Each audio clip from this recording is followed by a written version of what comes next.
So the ancients spoke of the time before the moon was in the sky. There are stories that are told by the indigenous peoples all across Earth to this day.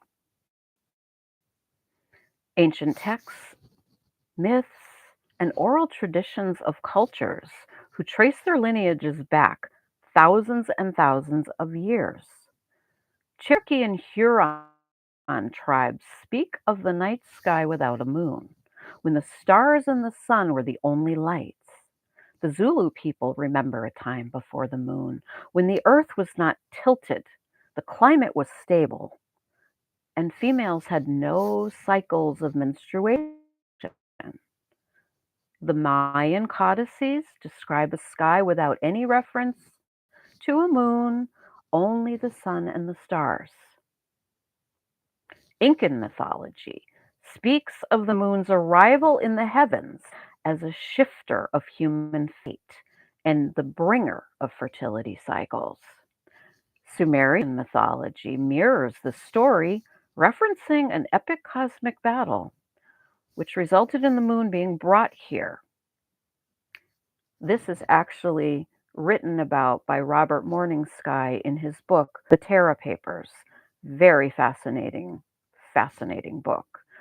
Something that his grandfather told him, an experience that his grandfather had when he was a child. Hindu Puranas, ancient sacred literature, speaks of the moon being placed in the sky by the gods following a divine conflict. Vedic traditions and the people of ancient Middle Eastern lineage reference a time when the yuga cycles and the celestial stellium were different.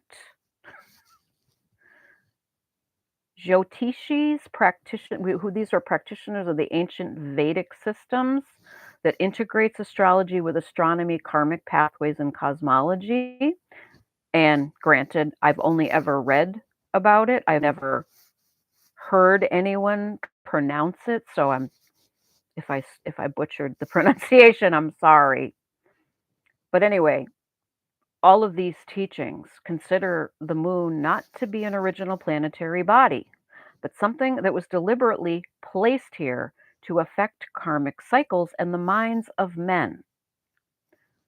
The Dogon priests, keepers of one of the most ancient and enigmatic cosmologies that are still spoken of here on Earth, refer to the moon as not being from here.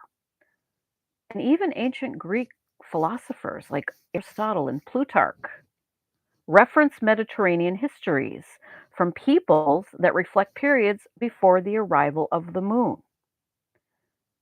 Many of us have heard these references before, and perhaps many of us have even studied some of the mythologies and the stories. But have we really stopped to consider the broader implications? The moon is a mirror of light, it is not a source. And these numerous ancient stories and oral traditions echo esoteric teachings that refer to the moon as a luminary of illusion, inorganic, artificial. Indeed, the Gnostic teachings also echo this. We find many references to the soul trap that the moon represented to the ancient scholars, something which pulls on unintegrated karma. Ancient wisdom points to profound truths buried beneath so many of our modern practices today, and especially those which have been popularized by the New Age.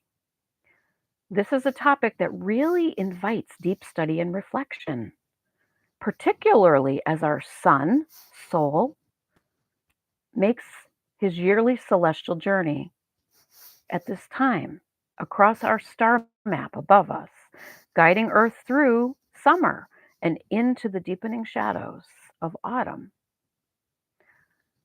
And so, this is really a study that I invite people to undertake because the moon is not what it seems. And whenever people continue to ritualize, they're actually locking in this distortion and holding it more firmly embedded as an anchor in the consciousness of humanity. And so just think about that. and do some study about it.